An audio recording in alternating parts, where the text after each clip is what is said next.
Hello? DeMarco. Yeah. Okay. All right. Hold on 1 second. All right.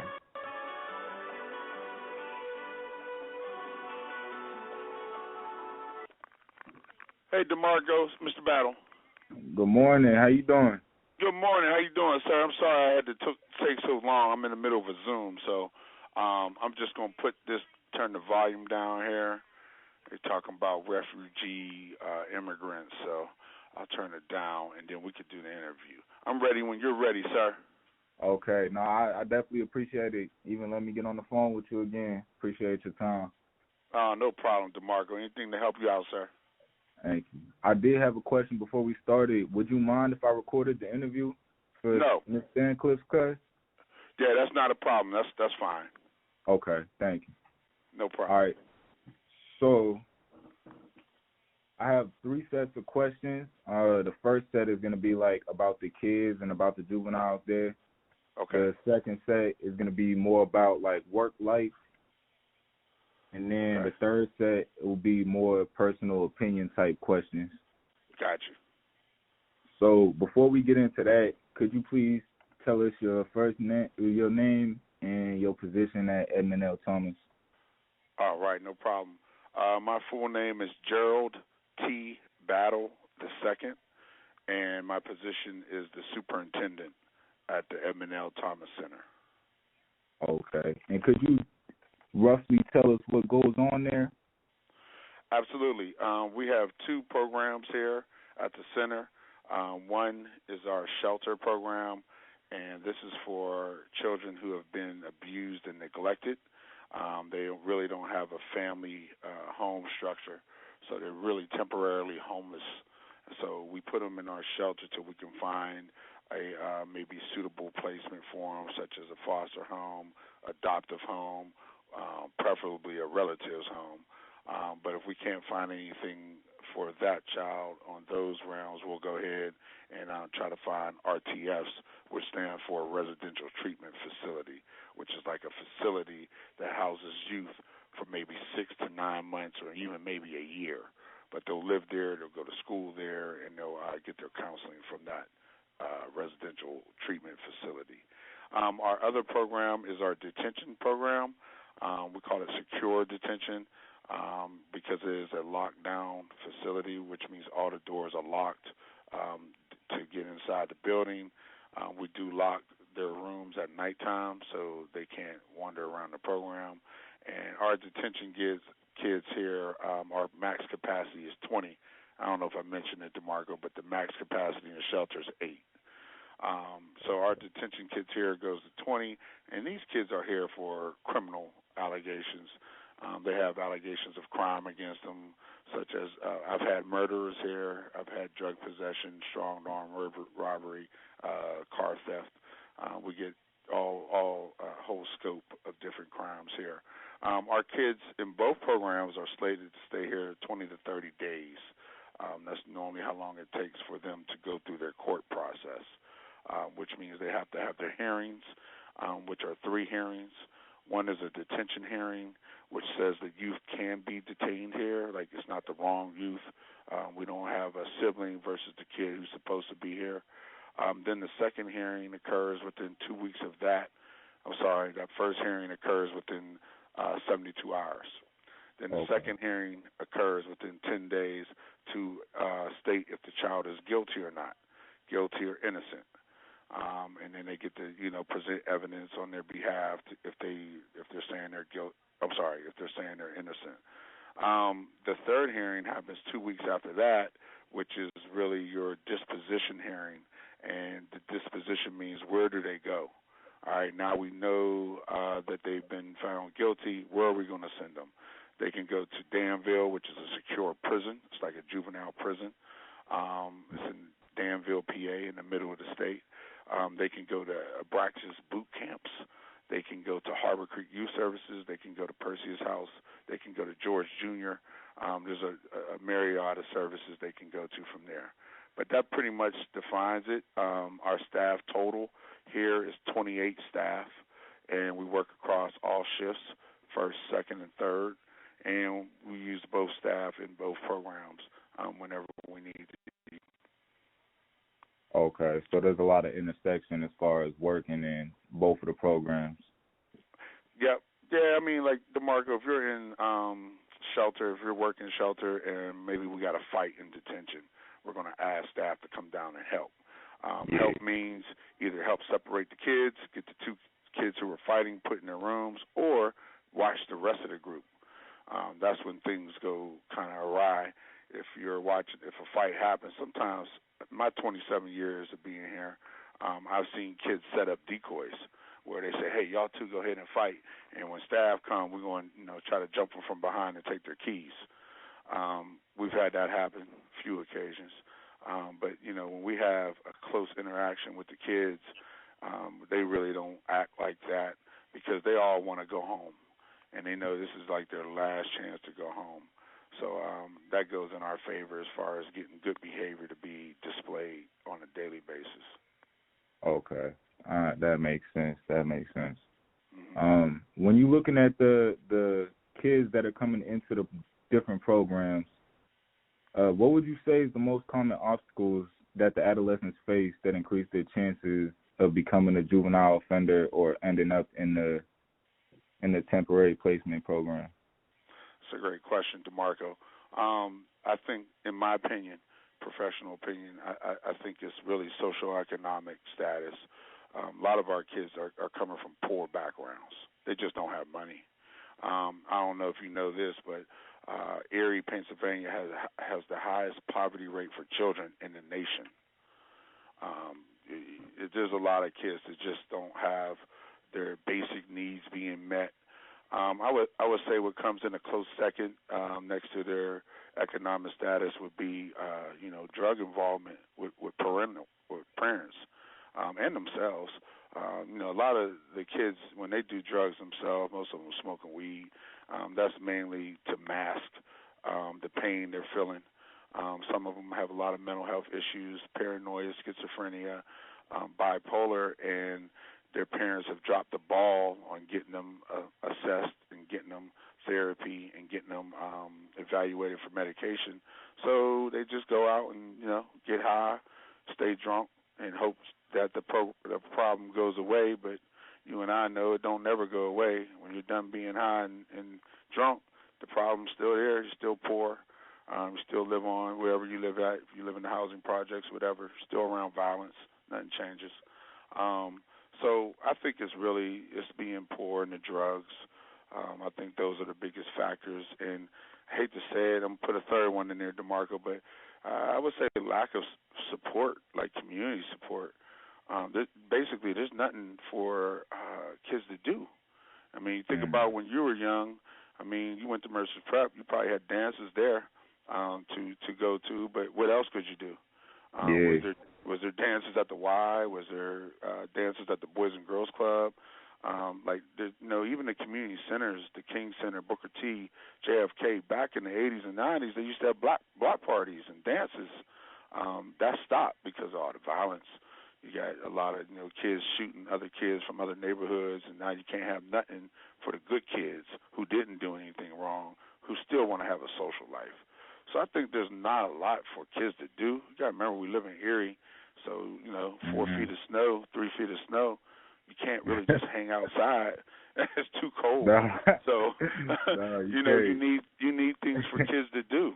And one thing I learned, man, in my career here is, idle time is a devil workshop. If there ain't nothing for kids to do, they're gonna find something to do, but it's probably gonna be negative. And then they end up, unfortunately, coming my way. Okay. And earlier you had touched on there's a lot of mental health problems such as anxiety, depression, schizophrenia, stuff like that, and then that mixed with substance abuse. Yeah. Is there a big emphasis placed on maintaining or giving these kids tools to build up their own mental health? Absolutely. What we do is we have a transition coordinator here at DeMarco, and she's in charge of making sure our kids know what's available in the community. Like, some kids don't know, DeMarco, there's a tutoring program at the Booker T. Washington Center. You can go down there if you have problems with your math or algebra or I should send Trey down there because he keeps struggling with chemistry. But you can go down there and get tutored. They have college students from Mercer's University that volunteer down there but our kids don't know that.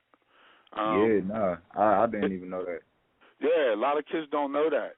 So we try to we give them all those resources. Like, hey, they got job training programs at the King Center. They got tutoring programs at the Booker T. There might be a basketball league or a flag football league at the King Center, JFK. So we got to let them know where these extracurricular activities are, these positive activities. So we try to let them know you can go here. And we do give them outpatient to Safe Harbor, who does mental health evaluations. Their POs actually cover a lot of the mental health stuff as far as getting them connected and getting them treated. But we give them what we know as well. You want to double up with the resources. It's better to have more than not needed than needed and not have it. So we try to make sure we give them a lot of that. But unfortunately, the schools are supposed to take a big part in that, because if a kid is going through mental health issues, it's going to show itself in school. But I don't want to knock these other schools, DeMarco. Every school ain't the Mercer's Prep. Erie High probably drops the ball the most. If you even know anybody that went to Erie High, most times they don't even have brand new books. They don't get iPads. They got to copy all their stuff. Like, the work is watered down. So now when you come out of Erie High, you're kind of behind when you go to college. That's why I knew for a fact, man, my son was either going to prep or Mercer's Prep. He had to pick out of them two. Erie High wasn't an option. I'm a public school kid, and when I came out of public school out of McKeesport in Pittsburgh, I didn't know anything when I got to Mercyhurst. And it was like an eye-opener. Like, I really didn't even know how to write an essay, bro. Like, I didn't know you had to write a thesis statement and talk about that and have an intro, body, conclusion. Yeah. I was never taught those things. I never read Shakespeare. I never knew none of that. So I had to kind of start all over, and I think that's that public school. Teachers there are tired. They're done. They just want to get through the day and get to summer. They really don't put the work in. Now, private school teachers, they don't get paid nothing. So for them, they're teaching because they want to. They really want to teach. And that's why a lot of parents, if they can afford it, they should be, trying to go into those preparatory schools to get them prepared for college. But, I think the schools dropped the ball on our mental health stuff. But there's not a lot out there as far as kids on their own trying to find it, because when you talk about mental health services, it has to do with money, of course. So there's insurance issues, and you have to have signatures of your parents. And I hate to say it, but the kids that come here, their parents are not involved. They don't even see their parents. I got to teach kids how to say good morning in the mornings. And Mr. Battle, why you always say good morning? Ain't nobody taught you to say good morning, sir? Like, you got to say good morning to people when they speak to you. It's these little things, these little nuances that they need to know. So if they're trying to be a productive citizen, get a job, be a regular person, like, you got to know how to speak to people. I learned a lot at Mercyhurst because I come from a black city, a black high school, and now I'm in a white school where everybody's looking at me, and I always felt like they thought I was dumb because I was a good hooper. I'm 6'6", he's an athlete, so he can't be smart. Now, you went to school with guys, that was on that football team, basketball team that were very smart. But every school don't have that. Once again, that just sets a difference away from Mercer's Prep with other schools. But staying on topic, bro, there's not a lot out there for mental health in the community. It has to be set up through probation officers, teachers, and guidance counselors. Okay. And you talk about you play a large part in connecting them to those resources, and how a lot of those resources are buried within the different school systems, and about the different nuances and opportunities that's available in different school systems. So when we go back to the socioeconomic problem of where do these kids get their troubles from, there's, like you said, we're in Erie. It's one of the poorest zip codes in the nation. Along with these mental health problems and these substance abuse problems, they don't have anything to do. Now, if you're at a higher class school, a private school, you're going to have more opportunities for things such as sports or extracurriculars, music, any type of arts. So do you think when kids are exposed to things such as sports, it can have a therapeutic effect or just benefit them? Oh, absolutely, DeMarco. You're so, you're profound in your statement. Let me applaud you on that, sir. I tell you this, I believe when you're exposed to different experiences, it makes you more curious about other experiences. And what I mean by saying that, so if you have an Erie kid who's never left Erie, like I'll give you an example. My Erie Ice travel basketball team. I've had kids from the Lower East Side who never even went to the West Side. So now they get on my basketball team. They're rich kids. We have an identity. Now we're going to Buffalo. We're going to Pittsburgh. They're going to Cleveland. They're staying in hotels. We're eating at nice restaurants. We do sightseeing. One time we went to New Jersey, DeMarco, for a tournament, and we went to the mall, and we ran into Shaquille O'Neal, and he took pictures with us, and he signed autographs. That's an experience, bro, that most kids don't get to have that. They don't know what it's like to go in a hotel and go swimming in the pool and eat with your teammates, and everybody's eating together, and we're eating good food, no hot and readies, no McDoubles, none of that crap. I think the experiences make them want to have more experiences. Me and Trey was walking. We had ice practice the other day at Family First, and we got to walk through the skating rinks. And I said, Trey, you ain't never went ice skating, huh? He said, nope. And I was like, well, we need to do that. And he was like, I don't want to do that, Dad. That a little hard. Like, you fall down, you're going to hit the ice. I said, you right. I was like, but you got to at least do it so you can say, I tried it. So you can say, I experienced something. Well, how many people in the hood went ice skating? I don't know. None of my friends did. None of my family members did.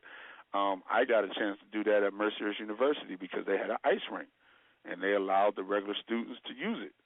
So I think when you have different experiences, it makes you curious, and it makes you want to see if I can do more things.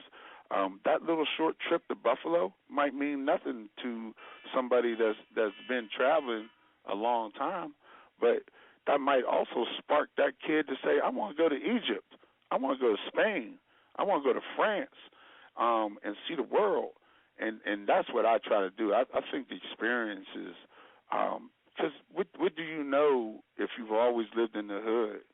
Like you're getting the same experience, exposure to violence, exposure to drugs, exposure to being poor. Everybody around you is living like that. So now it's a dog eat dog. Everybody want to take what somebody else might have. You're not learning nothing. You're not being refreshed. You're not being curious or inquisitive. I think those are very important when you're talking about going through life, because if you want to go to college like yourself, you got to have something inside of you to say, I'm curious about college. Like, what is it? I tell Trey all the time, DeMarco, college is the best time of my life, bro. Like, I was the man. I was a 3-year captain. I was All-American. I had a lot of girls that liked me. That was easy. I was popular. I was the first black homecoming king at Mercyhurst. Back then it was Mercyhurst College. So for me, it was like a whole new life, bro. Like, my eyes were opened up to different stuff. And when I first got there as a freshman, I cried every night, called my grandma, I hate this, and number of white people up here. They don't like us at their parties. The girls ain't trying to give us no game. It was crazy. So she said, if you transfer, what do you think to accomplish from that? And I was like, I don't know, Grandma, I just want to be happy. And she's like, yeah, but you want to learn how to interact with white people, because that's probably going to be the person that hires you in your first job. That's probably going to be the person that promotes you. So you got to learn how to speak their language, get your slang out, don't curse, look them in the eyes, shake hands, all that good stuff, all that etiquette, if you will. So I understood what she was saying. I just would travel to Edinburgh or Slippery Rock on the weekends to party, with my people if I really needed to do it. But other than that, Mercer's University taught me to how to make my own fun. Like, yeah, I was the guy who had the parties. I had all the volleyball girls there, all the basketball girls there, cheerleaders, and then my teammates. And then we would just kick it. And our parties used to look like, I know you're younger, but I'm sure you've seen the movie House Party. Our parties was like that. Everybody dancing. Everybody dancing. Now, if you think about it, if you go into a white party, most white parties is let's get a plastic red cup and stand by the keg and drink. Nah, we wasn't doing that. We partying. We dancing. We sweating. Yeah, we got drinks too. You know what I mean? But you want to have fun because you work so hard in college. You're studying. You're blowing off steam from finals. All the stress you got to deal with. So you got to have some fun. But, yeah, man, I'm sorry to get off task. But, definitely experiences. Yeah, it's all relevant. And you might catch something in the tape that might be more profound to put now. But, it's definitely experiences, man. We have to have that for these kids. Even kids that make mistakes. And that's what I hate, too, DeMarco, because some people is like, why do you feed them calamari? It's like they committed crimes. So what? They made a mistake. That don't mean they deserve to eat. These are kids. Now adults, a little different. I understand that. You should know better. I tell our kids all the time, first 17 years of their life, you can blame your parents. But when you turn 18, that's done. Everything that happens to you from 18 on is your fault. It's your fault or your blessing, however you want to do it. But it's not going to be on your parents because you're a grown-up now. I love telling Trey that shit. He gets mad. Oh, I'm sorry. I forgot we recorded. Hey, edit that out. Don't let nobody hear that. I want to get going. It's all right. I'm sorry. Go ahead. What else you got, DeMarco? Well, it was really profound what you said about these kids, and it's important to understand where they come from, especially in the Erie area. There is a lot of seclusion, according to Lower East Side versus Upper East Side versus the West Side. It's a lot of seclusion, a lot of combative behavior. Mm-hmm. And when we talked about that lack of perspective, it closes people off. They don't know there's opportunities in front of them. Right. And a lot of the time, something as small as being on a sports team, like you said, the AAU, traveling basketball, taking a trip to Buffalo, or taking a trip to a college campus, or interacting with people that you don't normally interact with on a college campus. It opens people's heads up to new experiences, and it makes them want to do good. It gives them motivation.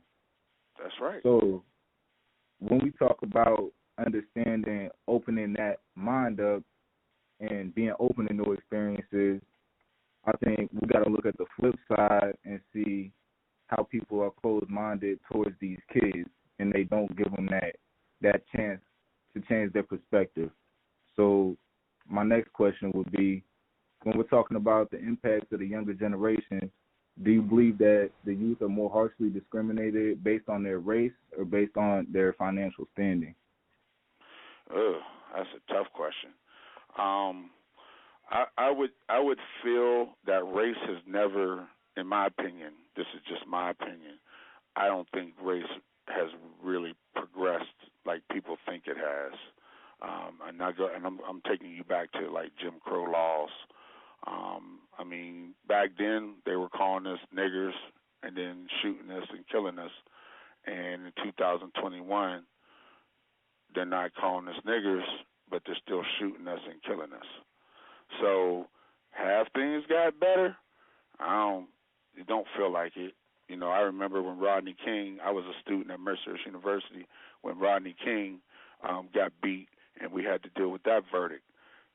It was like the first time anybody ever seen it, but that don't mean it hasn't been happening.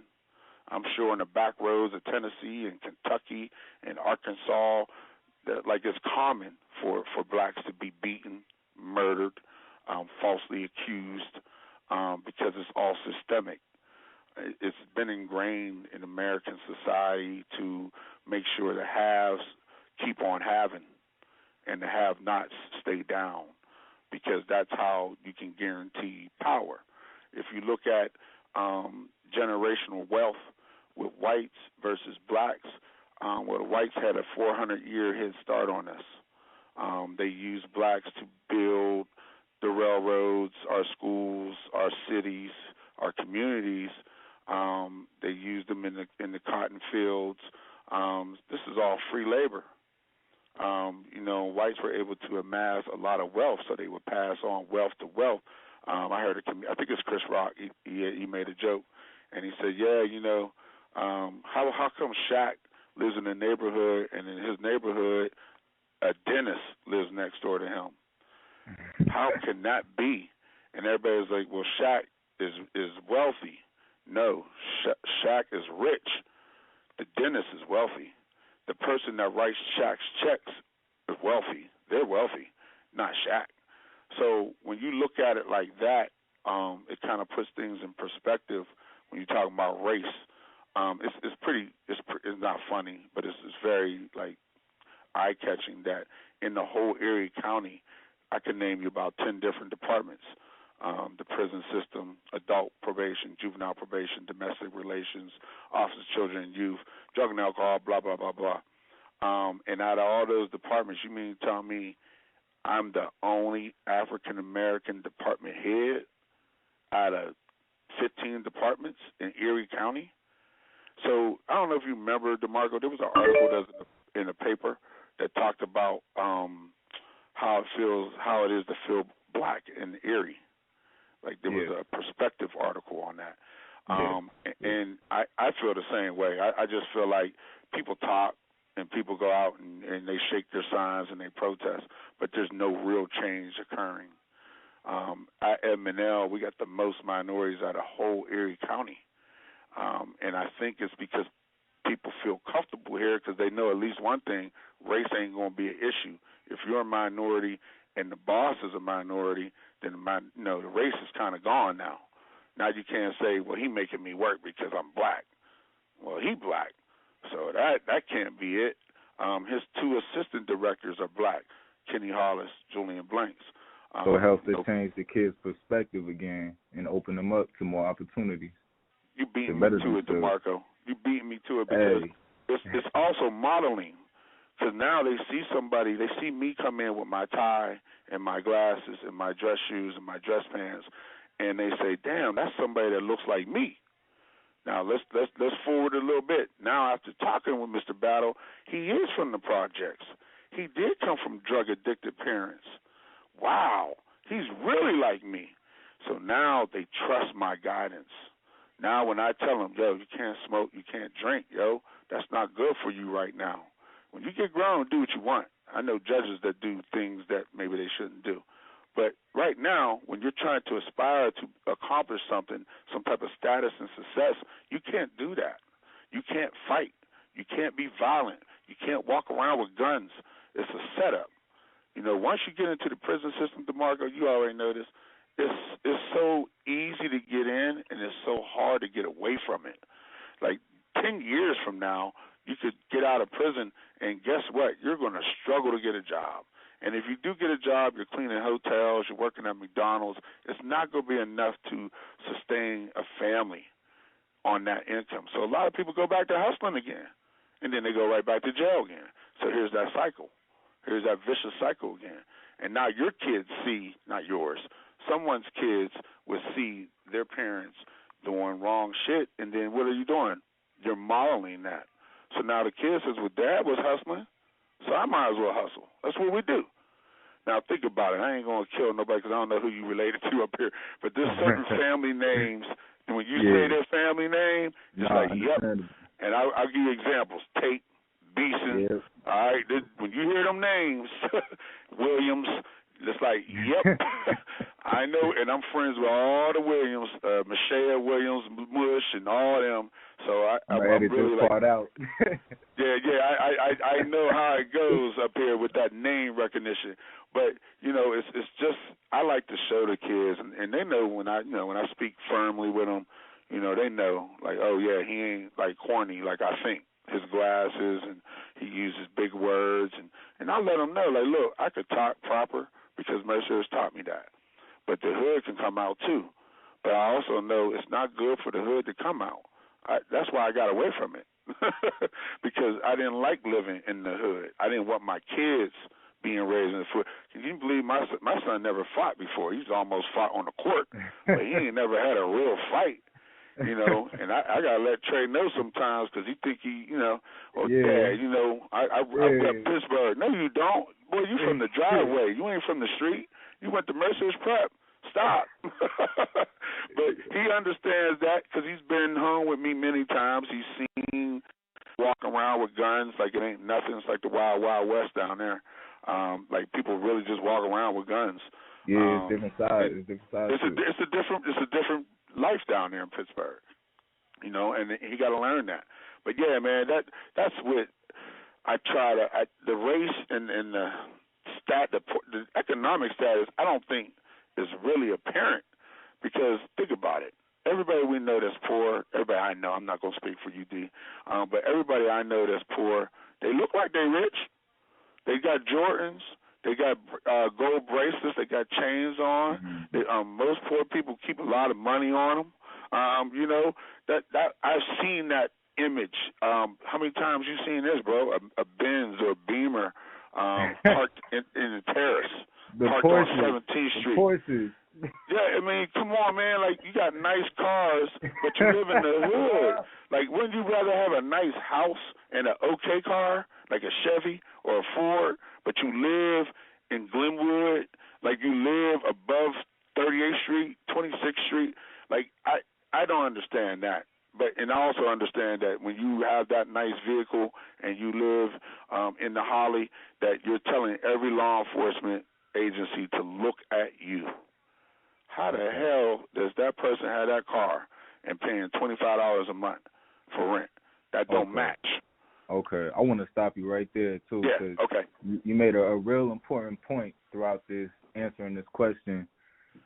You said, like, being broke, being financially unstable, and being caught in a cycle of looking a certain way, looking like you have money, riding around in expensive cars, and it goes back to talking about how people are caught in this cycle, especially in the minority community.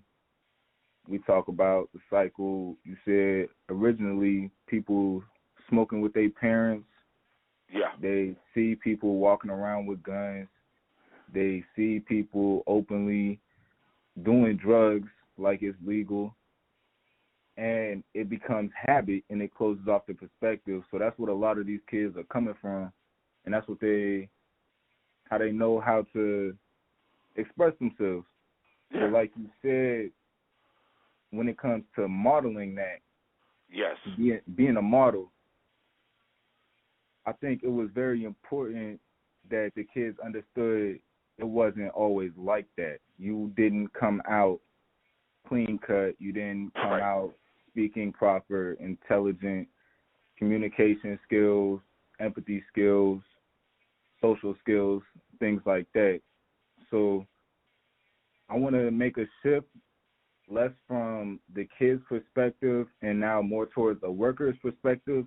Okay. And when you're talking about that change and that modeling, can you explain over the years some of the qualities that you had to learn to adopt as a worker, to adapt to your environment? Oh, that's a great question, DeMarco. And what I have used first and foremost, bro, is compassion. You have to have compassion. The days of what's wrong with that kid has gone away, and now it's what happened to that kid. That's called being trauma-informed. And we are a trauma-informed facility. Actually, we're a trauma-informed county, which means when you're trauma-informed, you are trying to find out what traumatized the youth. So we got to use trauma screening tools, questionnaires that tell us, did this child experience trauma? All right, once we find it out, now we have to set them up with resources to address the trauma, such as psychiatrists, such as therapists, some intensive counseling, okay? And then finally you have to have supports for the trauma. I always make this analogy. There's a great book. Had to grab it real quick. It's called On Playing a Poor Hand Well. Get that book if you get time, sir. It's by Dr. Mark Katz. Katz spelled K-A-T-Z. And this book is about resiliency, sir. This book talks about how come some kids from the hood make it and other kids don't. What is the difference? Why is there resilience on the child that makes it and another child comes from the same environment, similar backgrounds and family, don't make it? And what the book discusses is, I'm going to give you an analogy for this. The analogy is like you have a stadium for every child. In the stadium is their supports, all right? In some people's stadium, I'm going to use you for an example. I don't even know you. I'm just going to guess. I bet you in your stands you probably have family, parents, grandparents, aunts, uncles, cousins that supported DeMarco. DeMarco, you're doing a fine job at Mercer's Prep. We're very proud of you. You're making the family proud. Now you're going to college. You're making us even more prouder. You're just doing everything you need to do. That's support. You might have a coach. I don't know if you play sports, but you probably had some coaches if you play sports. If you don't have that, you had some teachers that were supporting you, or you had pastors or priests, neighbors. If you were a Boy Scout leader, if you were in the Boys and Girls Club, if you went to YMCA, if you were in leadership programs within the community centers, all these are supports. And the more people you got in your stadium, the more chance you got of beating adversity and poverty and dysfunction. That's what that book talks about, resilience. Because I asked this to myself a lot of times, DeMarco, like, how did I make it out? Well, I had a grandma. I had a grandma who put me in Sunday school. She kept me in the church. Now, I'm not no holy roller. I don't go to church now. But I talk to God 3 times a day, every meal, twice a day when I wake up and when I go to sleep, because I learned that if it wasn't for him, I wouldn't even be here. I know that for a fact. There's been things that happened to me that I can't explain. So for me, it's like I do understand there is a higher being, a higher superior, and he is the master architect. And he puts people in people's lives for a reason. There's a reason that you were on that call when I did that Zoom. There's a reason why we're doing this interview. We might not know for years yet, but there's definitely a reason. I definitely believe so. Yeah, I definitely believe that, man. And I just look at, as far as our kids being, I guess, motivated and influenced, you have to show them something different. They're used to seeing bad. I'm sorry, I'm going to get back to your question about compassion. As far as a worker, you have to have compassion. You have to have empathy. You have to have a blind, optimistic view. What I mean by that, D, is you might have a child say, hey, Mr. DeMarco, I want to be a rocket scientist. And that child can't read past the 4th grade level when he's 17. You're not going to say, hey, man, you ain't going to be able to do that shit. You need to do something else. I mean, you could, but that would be very mean. That wouldn't be something that would benefit the child. So what I would do was just spin it. You want to be a rocket scientist? Wow, that's interesting. Wow, how long does it take to be a rocket scientist? How long would you have to go to school? How about me? You do some research on that. Let's research that. Do you like math and science? No, I don't like math and science. Oh, okay, well, now I think rocket science, you got to like science and math. Now, you're going to laugh, but our kids are like that. They just don't know. And they're too scared to ask their teachers at Erie High for clarification because they're embarrassed. And you know when you care, well, you don't know because you went to Mercer's Prep. But most kids that go to those public schools, when you ask or take a interest in your educational growth, you get teased by your peers. Oh, you trying to brown nose DeMarco. Look at you, man, kissing the teacher's ass. You just a teacher's pet. They don't understand. You might be their boss one day. And it starts now. It starts in high school with your thought process. and being open to new experiences. But I think here you got to care about kids, you got to have compassion, and you got to believe that their life will change with your help. That's all. Other than that, it's like really hanging out with your family members. It's like talking to a bunch of nieces and nephews or cousins.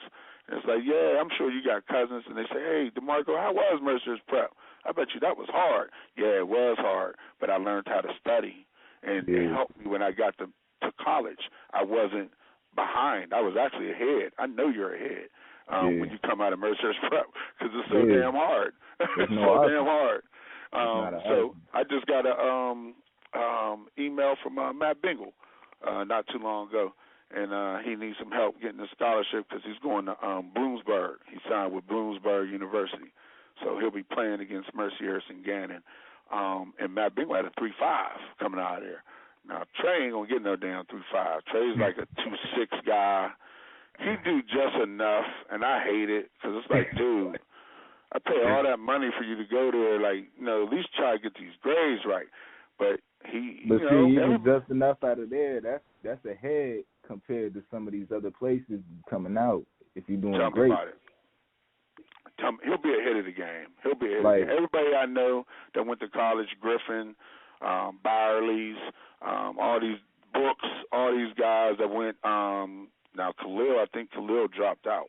Barnes, I think Khalil dropped out because I know he was out in that's college. A different situation. Different situation. Yeah. But most of the kids, man, they're coming out and they're going to school and they're not. My doctor, bro, I just got a new doctor, Neugenbauer. She graduated from Mercyhurst Prep and Mercyhurst University. She was at Mercyhurst Prep when they won the back-to-back girls state championships with Mashea Williams and Aaron Kerner and Chelsea Gordon back in the day. So, but that makes me proud. It's like you're a doctor, and you come out of Mercyhurst Prep. So I like that, man. But that's what you need to be a caring juvenile counselor here. Is just be interested in kids, man.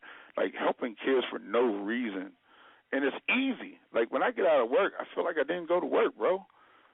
Like you said, you feel like you hanging out with your family. That's it. And why? I don't. I'm not. Somebody asked me yesterday in my Zoom. I did a Zoom with Mercyhurst with Dr. Kirchner yesterday. Did 2 classes. And she said, one of the kids was like, well, how come you didn't go back to McKeesport and help those kids? That's where you're from. I was like, because the opportunities were better here. And what does it matter what zip code the kid is from? Like, it's a kid. That's the way I look at it. I want to help Erie kids just like I want to help McKeesport kids. Yeah. I mean, why should I just say I ain't helping no kids because I ain't helping McKeesport? Nah, that's not right.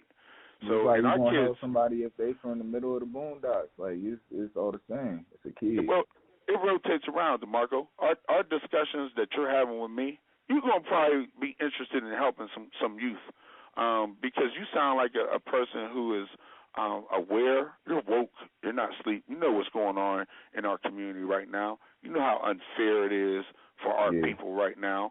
So it's like, what do you do about it? You just shout about it, emails, and write some signs?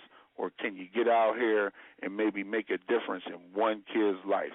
And that kid can call Mr. DeMarco back and say, hey, Mr. DeMarco, I don't know if you remember me, sir, but you changed my life. I talked to you, and you told me about college, and you told me how fun it was, and I went to college. And now I've never been back in the prison system. I've had those conversations, DeMarco. That's what keeps me moving. Nah, what else you got, sir? I know. I'm going off. We got a little off track, but it's okay. I'll cut it down. No problem.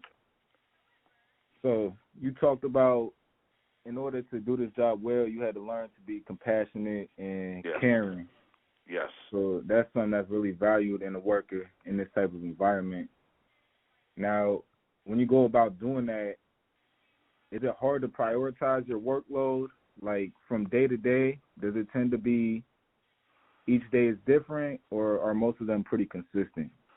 You know what, DeMarco, that's a fair question in regards to, I would say most days are different. But, it's exciting too. Like I always look forward when I was an intern here. I was always looking forward to coming to work, do my internship, and I kept that same mindset through being a full-time worker as well. And some days you're going to come in and it's like, yeah, I would like to counsel, but I know these two kids might want to fight. So yeah, I'm gonna prioritize safety over, therapy. Okay. If nobody's safe, then you can't, really counsel. Okay. Kids won't listen to you. So safety comes first here.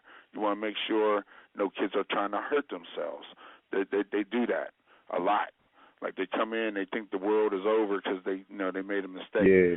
And they might try to split their wrist. They might try to hang themselves. They might bang their head off the concrete wall. We have to intervene as counselors when a child is trying to hurt themselves or somebody else. We have to go hands-on and stop that child.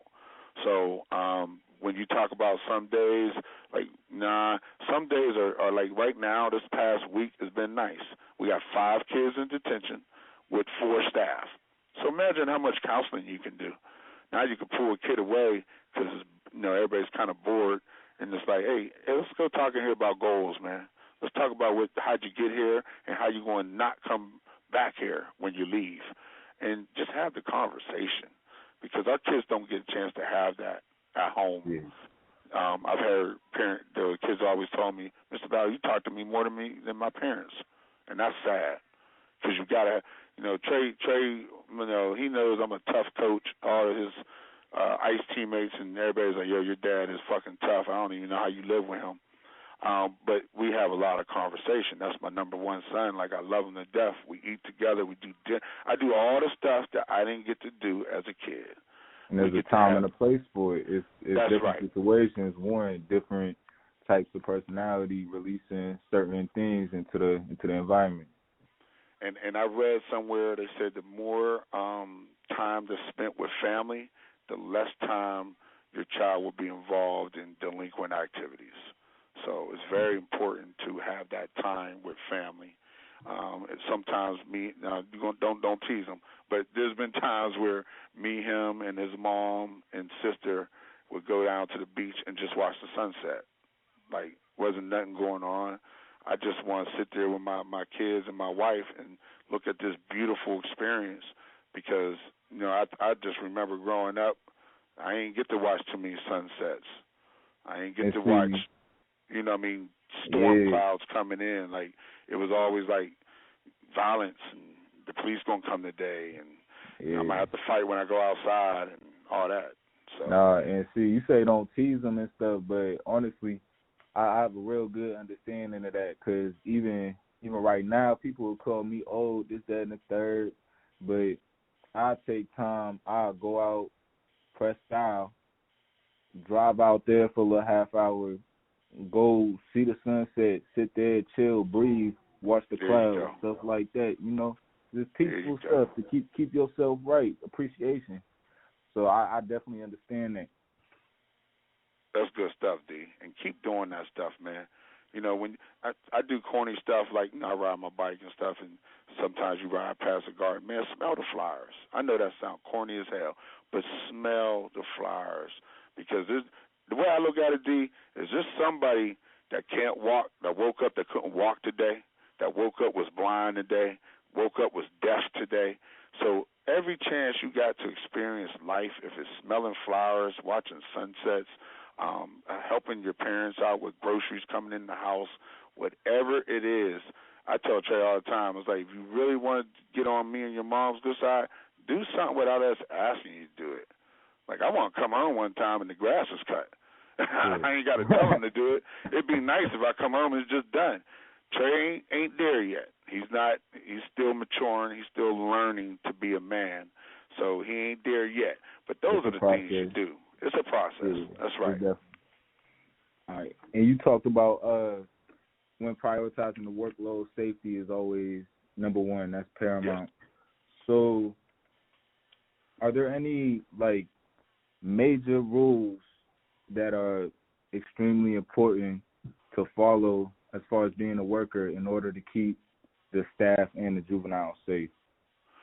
Oh, yeah, there's tons of those. Most is going to be supervision. you got to watch the kids. You got to know where the kids are. You can't have a kid say, "Hey, Mr. DeMarco, can I get a book from the bookshelf?" You can say, "Yeah, but you better make sure he really got a book. You got to make sure there ain't nothing hidden in that book." Sometimes kids might hide a staple or a paper clip because they can't keep it on their person because they don't have no pockets. They can't keep it in their rooms because we do room searches twice a day. So they would hide it in the program. So you always have to be suspicious of activities. We have a bunch of rules here, but one of them is no whispering.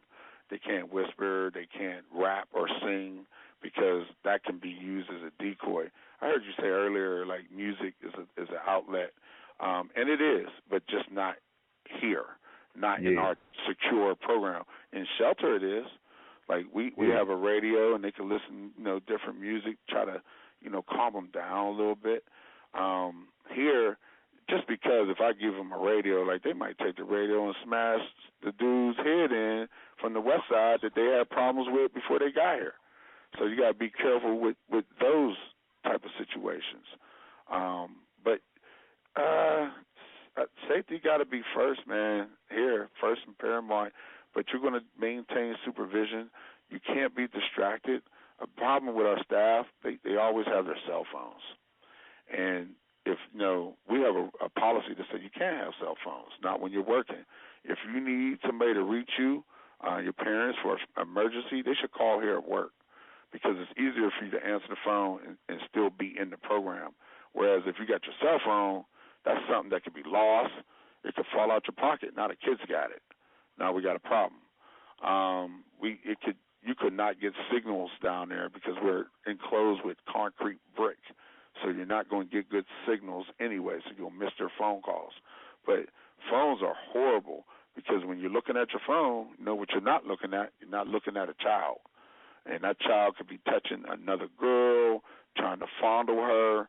And our job is so hard, DeMarco, because if God forbid, bro, but if a mistake was to happen and the kid, died here, they're going to see what all the staff were doing. And then the staff are going to be lucky just to lose their job because we work for Office of Children and Youth. So they'll say, you lost your job, but guess what, Mr. Battle? Now we're going to charge you with criminal negligence, which means I can go to prison because I didn't watch the kids. So when you come to work, first thing got to be, I'm watching these kids. I'm not going to stand in the wall and watch them play spades. I'm going to play spades with them. You know what I mean? Because now you can build rapport, while you're playing cards. That's a good activity. But, yeah, the phones, just being distracted, supervision, those are the major things that can impact staff and residents not being safe. Routine is huge. Follow the same routine. Follow the same schedule. Treat everybody the same. You can't say, I'm going to take little Trey here, and we're going to go in the back, and I'm going to let him hear this new Lil Durk song. Are you going to let everybody listen to that? Because if not, then it looks like you're grooming Trey to molest them, or you're just being discriminatory to the other kids. Other kids might say, well, Mr. DeMarco, you ain't come get me. Is it because I ain't go to Mercer's Prep? Is it because I'm white? Is it because I'm tall? I'm short, fat, skinny? You got to treat everybody the same. So that's important, too, here. Okay, I got you. That makes a lot of sense, too. You can't give any one person too much individual attention. Now, DeMarco, I'm going to interrupt real quick. Sometimes you have to. It's weird because I give you these blanket things, but then sometimes in social work and psychology and sociology, we have a phrase that we always say, it depends. I can't just give you a blanket statement because if I told you, DeMarco, we can't give everybody individualized attention. Yeah, we do. I got an autistic kid now. I got an autistic kid. He's 17. He's strong as shit. We got to give him individualized attention because he needs it. He needs more instruction and guidance than the other kids. Their intellectual ability don't require them to need extra guidance and supervision, but his does. So it's weird when I say we got to treat everybody the same, but some instances we're not going to treat everybody the same. Okay. That makes sense too. Okay. That does make sense. Um, we did talk about how nowadays it's trending more towards a rehabilitation stance when it comes to juvenile justice rather than just a punishment. But I know your facility is special in a couple ways compared to other local facilities. Could you explain how security-wise, I know there's locked doors, but I know um, there's a couple other things that are in place that are make your facility more secure than others. Oh, yeah. What we do is here you're going to have radios to communicate for all staff to have radios. I don't know if Percy's House, Harbor Creek, all those other facilities have that, but we do have that. Back in the day, bro, before I became superintendent, we used to have to yell. So I'm yelling, "Hey, DeMarco's coming upstairs!" Now that we got lucky because what if a kid was choking me? I can't even call for help because I don't have a radio. And if you're getting choked, your voice ain't going to be too loud. So we had to make sure that we address those safety needs. And we do have monthly safety meetings, and we have quarterly staff meetings. And the safety meetings is to assess all safety issues at the program, at the center in both programs. So we might look at, we need another camera. We got a blind spot here, so we need to have another camera there. Mr. Battle, some of our handcuffs are getting rusty. We need more handcuffs, shackles. Radios are not keeping connections, whatever. So we just assess the safety issues, and that helps us with maintaining safety and keeping everybody safe here. But radios, cameras, regular meetings, open door policy with administration. We have our policy book downstairs where staff can always refer to if they're not sure what to do. We have step-by-step on what to do. I think in trainings, and we do a lot of trainings here. Like when we hire new staff, we don't just hire you and be like, good luck, go out there and do it. We're going to train you on suicide prevention, mental health disorders, trauma. You'll get all that training before you even hit the floor. You'll learn SCM, how to do proper restraints, de-escalations. We have the lowest restraints in the state of Pennsylvania. I can't even remember the last time we had a restraint here. Now go to Percy's house and ask them that, and ask Harbor Creek Youth Services that. They're probably going to say something like 15 to 20 restraints a week. The more restraints you have, the more probability that a child can get hurt and the staff can get hurt, and we don't want nobody getting hurt. So, kid could cuss me out 1,000 times, bro. F you, I'm going to beat your punk-ass son up when I see him. And I'm like, yep, I hear you, man. Could you please go to your room? Could you just please listen? No, y'all going to have to take me. No, I don't want to take you. I don't want to touch you, sir. I want you to walk on your own because it's going to help you out. If I got to put my hands on you, you try to hit me, that could be more charges. All right, that could hurt you with going home. Like you really might go away for the summer. So, I try to really counsel them. I take their audience away. We remove the group, their peers away. Because, sometimes people put the chest out because they're embarrassed. Oh, that'll fuel up a lot of people. Yeah. No. So I know that. So I hit them up. I'm like, look, man, now everybody gone. It's just me and you. You can save face. Ain't nobody going to know that you went to your room. It's just us. And guess what? 9 out of 10 times, they go. 9 out of 10 times, they go. But, yeah, man, that's what's paramount to keeping safety here. It's consistency, training, cameras, radio, and I guess you could put cameras and radios in a category of communication efforts. But, we've been running this program here since 1973, and I'm going to knock on wood. No kids have ever killed themselves here. So that's something we're proud of, but I'm not naive enough to believe that it won't happen. I just have to make sure it don't happen because I couldn't live with that. I can't live with making sure somebody's son or daughter is safe, and I failed to do that. So we just overboard on. That's why I staff heavy. I have a lot of. That's another thing that makes us different is we have a lot of staff. So, when I told you I got 5 kids and I got 4 staff. Like, that's a lot. You really could get away with 2. Harbor Creek, they'll go 2 staff to 10 kids. That's dangerous. If a fight jumps off, both staff going to have to break up the fight. Who's watching the other 8 kids? Now, they could be raping each other. They could be trying to jump on your back, take your keys. Like, that's why you got staff heavy. That's why I can call from the other program and bring them down. Another thing we can use for safety measures is we can actually handcuff the kids and shackle them. Like Percy's House, Harbor Creek, Bethesda, they're not allowed to do that. We're secure, so we're allowed to do that by our regs, and we're regulated by the state. We also can lock them in their rooms.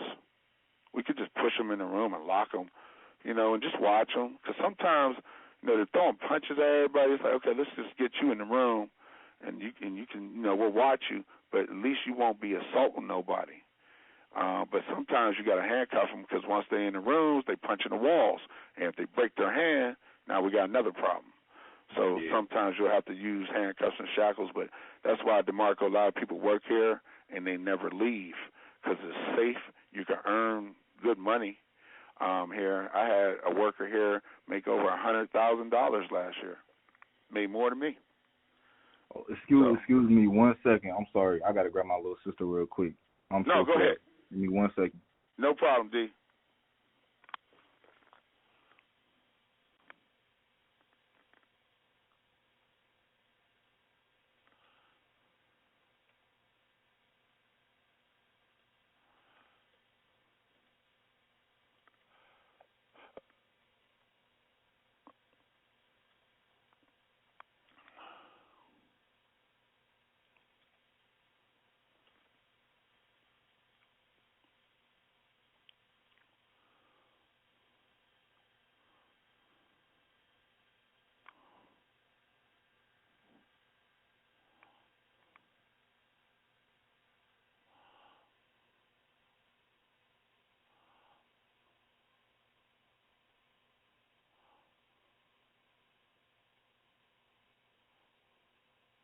Yeah, I'm sorry about that. I'm babysitting my sister right now, a little 5-year-old. Ain't no problem with that, brother. I've been there. I do got to wrap it up, though, because I got another Zoom at 11:30. So. I appreciate everything that you said, your time, different perspectives, especially as an educated African-American man inside the correctional system. You got a lot of valuable things to say. I think a lot of people can learn from this interview. Oh, I appreciate you taking the time, DeMarco. And I think my administrative assistant asked you, but will you have 60 credits? Yeah, I have 60 credits. Okay, so if I got the job posted now, if you go on Erie County website, it's under Dependent Shelter Per Diem Juvenile Counselor, and just follow the instructions. If something is like weird to you or you need clarification, just email me or call or text me. You got my number, so or text me or call me. But man, I would love to bring you on, man. I think you have a lot to offer, and I mean we start off at $14.40, so I mean that ain't bad for a summer job, and we're looking for males. And I'm telling you, you'll have at least 30 to 40 hours a week at $14, and that's 8 hours. You don't get a lunch because we feed you here. You'll get to eat calamari. We got Gatorades, all that. Maybe see if you like it. See if that's something you would want to do, man. But if you're interested, I would really like to have you come on. All right, yeah, no, I appreciate it. I'll definitely look at that. Okay. All right, man. If you need anything, let me know, DeMarco. And, man, you got a lifelong friend with me. You might need some reference letters for grad school or anything like that, and I can help you with that. Just contact me, sir. Hey, look, if Trey needs something on my side, I definitely handle that. I got that. No problem. All right, yeah, make sure you talk to that basketball coach. We need some recruitment. All right, I got you. All right, man. I'll talk to you later, DeMarco. Yeah, have a good day. Take care, man. Bye-bye.